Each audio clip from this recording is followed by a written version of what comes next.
السلام عليكم ورحمة الله وبركاته ولا لا قعدن جنل كنا جنل كحكمة تيوب يوتيوب. What? Bro, what are you talking about, man? يوتيوب حكمة تيوب مي وارن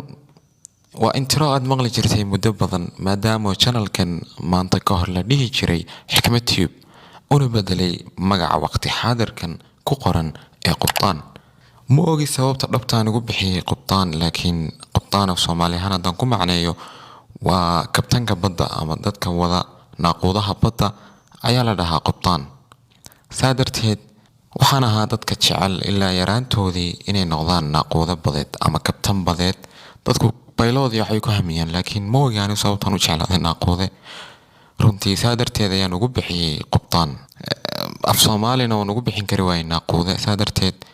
waxaan sidii u bixi magaca qubtaan laakiin ku qor af Soomaali insha Allah waa bilow cusub iyo update cusub xaga waxaan ka soo diin doonaa insha Allah muuqaalo si joogto ah marna aanan kala goyn doonin insha Allah horumarna ku talaabsan doonaa haddii Ilaahay yiraahdo adiga waxa kaliya kaaga baahanahay waa caawimaad yar adigoo channelka subscribe saaraya videogana like saaraya ilaa waqti xaadirkan uma helin channelka wax intro ah laakiin waxaan ku soo galayaa insha Allah salaanta islaamka assalaamu alaykum waraxmatullaahi wabarakaatuh anu guda galna muuqaalkeena maanta sida ciwaankaba ka aragtaan waa gabadh lagu magacaabo Faith Thomas waa gabadhii ugu sharka badneyd uguna yaray taariikhda daawasho wacan muuqaalka oo dhammaystiran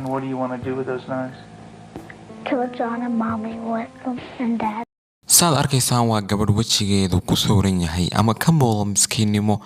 iyo waliba ciyaalnimo waliba aad moodaysid malaa'ig yar oo dhulka taala laakiin xaqiiqadu way ka duwan tahay waa gabadh shiriirada oo dhagar badan runtii iyuna ku sirin waxaad arkaysid miskiinnimadaas ma aha wax dhab ah doctoradii nafsiga ahaa ee baaritaanada ku sameeyay gabadhan yar waxa ay sheegeen inayna macquul ahayn indhasaa u nabad qaba ama indhasaa u qurqurux badan inay ka dambayso cuqdad badan wax sababayna aan la garanayn muuqaalkan ku arkin doonaa nolosheeda iyo sida ay ku dambeysay waxa la sheegaa Faith Thomas inay ahayd gabadh yar oo qabta cudur nacayb dadka iska nacaysa sabab la'aan wax ay ku nacaysana lama garanayo qof ka soo dhawaanaya ma jiro xitaa hooyadeed aabaheed walaalaheed cid ka soo dhawaanaysa ma jirto saado aqliyeysatay 8 sano gaadhay waxay bilowday nacayb aan caadi ahayn oo ay qabto dadka Faith Thomas waxay dhalatay 1983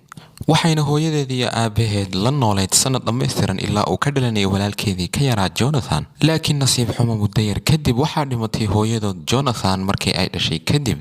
waxayna wixii uu mas'uuliyad ahayd qoorta u saartay aabahoodna xaggii laga filayay in uu noqdo kii tacabka iyo dhibaatada ku ilowsiin lahaa dhimashada hooyadood waxa uu noqday aaba arxan daran oo waliba naxariis laawo ah dhanka kale waxaa jiray qoys ka koobnaa laba lamaan oo lagu kala magacaabi jiray Tim iyo Johnny oo isqabay muddo 12 sano ah dadaal badanna kadib ayna isku dhalin wax ilmo ah laakiin maalin maalmaha kamid ah waxaa laga soo wacay booliska waxaana loo sheegay in ay jiraan laba ilmood oo u diyaara adoption waa ilmo soo qaadanaysa waxaad saxeexaysaa inaad adigu kursanaysid saadaradeedna waxay isla markiiba yimaadeen meeshii lagala soo hadlay waxayna arkeen waxay filayeen wax ka duwan oo ciyaalka ay arkeen waxay ahaayeen ciyaal aad u qurqurux badan gabadhu waxay ahayd gabadh indho buluug leh aad u yar hadal badan laakiin quruxdeedu ay saa'id tahay walaalkeedna muuna ahayn mid dhaafay 7 bilood waxauna ahaa mid iyada ay u eeg tahay ama isku eeg yihiin xagga quruxda waxaana lagu magacaabi jiray Jonathan xagga gabadhana lagu magacaabi jiray Faith isla markiiba labadii lamaane waxay u dhaqaaqeen in ay buuxiyaan waraaqadihii shuruudda ahayd kana dhigtaan labadan ciyaal weligoodba ciyaalkii ay ku riyoon jireen 12 sanana Ilaahay uuna kala siin wax ilmo ah waxayna dhameeyeen waraaqihii iyagoona isla markiiba u diyaariyay meel iyo guri ay ku hoydaan wax uu waqtigu istaraba Faith waxa ay bilowday in ay la soo baxdo dhaqamo culculus oo ka duwan dhaqamada iyo calaamadaha wajigeeda quruxda badan uu bixinayo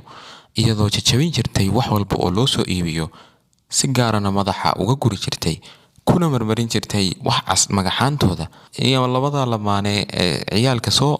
qaatay waxay u arkeen oo kaliya inay tahay ilmo yar oo caajistay kana dhiganaysa shaqo in ay madaxyada ka gurto ciyaarahaas ayna saa u sii ahayn hawl sii weyn. wax uu sii socdo waqtiguba Jonathan waxa uu bilaabay inuu lugihiisa ku istaago bartana sida loo socdo, laakiin saaduu ugu istaagay lugihiisa uu bilaabay socodka. Beth waxay bilowday in ay garaacdo maalin walba dishana walaalkeed sabab la'aan. Labadan waalidna waxay u arkayeen oo keliya in ay qiiro ka qabto ama ay ka hinaasan tahay kan yare cusub ee xaafadda ku soo biiray, saa darteedna ay la mid tahay sida ciyaalka kale oo dareemayso oo keliya inay ka masiirsan tahay walaalkeeda yar. Waxayna dhammaan geliyeen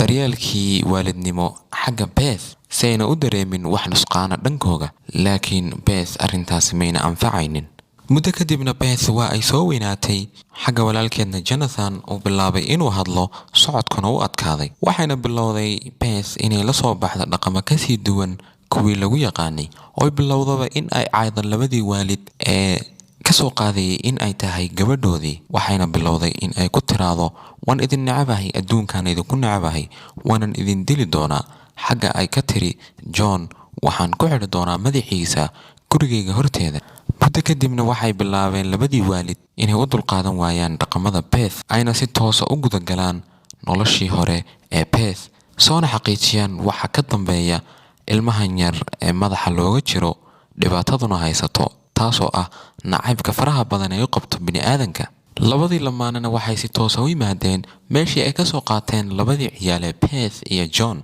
waxayna bilaabeen in ay daydayaan shaqaalihii maalintii la soo hadlay kuna wareejinayay labadan ciyaal. Muddo kadib waxay soo heleen shaqaalihii, waxauna weydiiyeen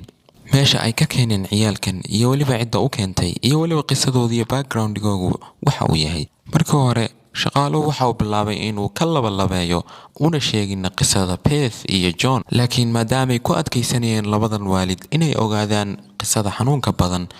ee labadan ciyaal, waxa uu sheegay waxay ahayd qisadoo dhammaystiran, isagoo yidhi waxaan ahaa mid qaabilsan inaan guryaha soo agmarmaro si aan uga soo helo ama u soo ogaado in ciyaal iyo wax meelaha ku dhibaataysan ay jiraan. Maalin maalmaha ka mid ah anoo shaqadayda wata, aroorna ay ahayd, aadna ay u dhaxan badnayd, anigii asxaabtayda oo wada soconna ayaa waxaan maqalnay guri ka soo baxayso ooyin ilmo yar. Guriguna uu egyahay mid qadiimiya oyna cidnana joogin. Waxaan galnay gurigii. Markaan guriga albaabkiisa istaagnay ayaa waxaan bilownay inaan guriga gargaraacno. Waxaan taagnayn muddo, markii naloo jawaabi waayay ayaa waxaan galnay albaabkii, laakiin markaan albaabka galnay ayaa waxay ahayd wixii igu la yaabka badnaayeen arkay weligay, iyadoo aan arkay ilmo yar ag fadhiya. Ilmaha yar waxaa agtiisa yaalay misaasad caanahoogii ay mar hore xumaadeen. Xagga Bethna ay ahayd mid aan wax dhar qabin, walaalkeedna uu dhulka saa u yaalay, una muuqday inuu yaaleen muddo saacado ah. Dhaxanta darteed Beth waxay ahayd mid gariiraysa, bishmaheeduna isku garaacaysaan ilkaha dhaxanta jirtay darteed. Isla markiiba waan la soo orday, waxaanan keenay meeshii. Tim iyo Johnny oo ahaa labada waalid ee ciyaalkan soo qaatay ayaa waxay isku dayi jireen mar walba in ay xaaladeeda wanaajiyaan, lana xidhiidhaan, daryeel gaarana u muujiyaan si ay u ilowdo wax walba oo ku saabsan backgroundigeedii hore. Laakiin Beth ma ayna ahayn mid iloobaysa waxaasoo dhan, iyadoona bilowday inay urursato waxyaabaha mindiyaha ah, waxayna dili jirtay xayawaan walba ay aragto, hadday noqoto bisad iyo hadday shimbir noqoto, wax walba ay soo gaadho qudha ayay ka goyn jirtay. Sidaa darteed Tim inay la sheekaysato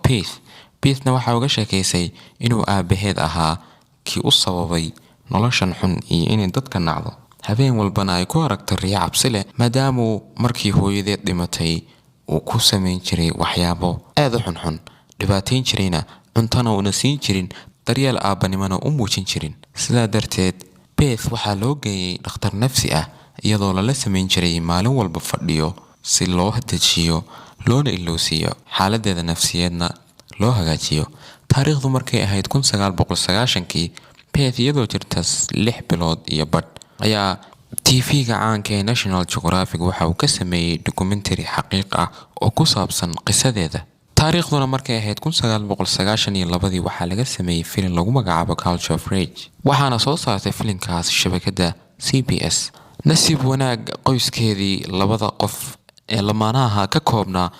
wax ay xaaladeeda ku dadaalaanba. Maanta Beth waa gabadh nabad qabta, ciyaalna leh, waxayna aastay hay'ad lagu caawinayo carruurta yaryar ee la kulanta dhibaatooyin dhanka waalidkooda ah. Muuqaalkeena maanta intaas ayuu ku eg yahay. fadlan muuqaalka hadda ku cusub tahay like saar, hadda channelka ku cusub tahayna subscribe saar. dad horey noola sii joogtayna waan kaaga mahadcelinayaa. intaan ku kulmi doono muuqaalka xiga waxaa idinkaga tegayaa peace.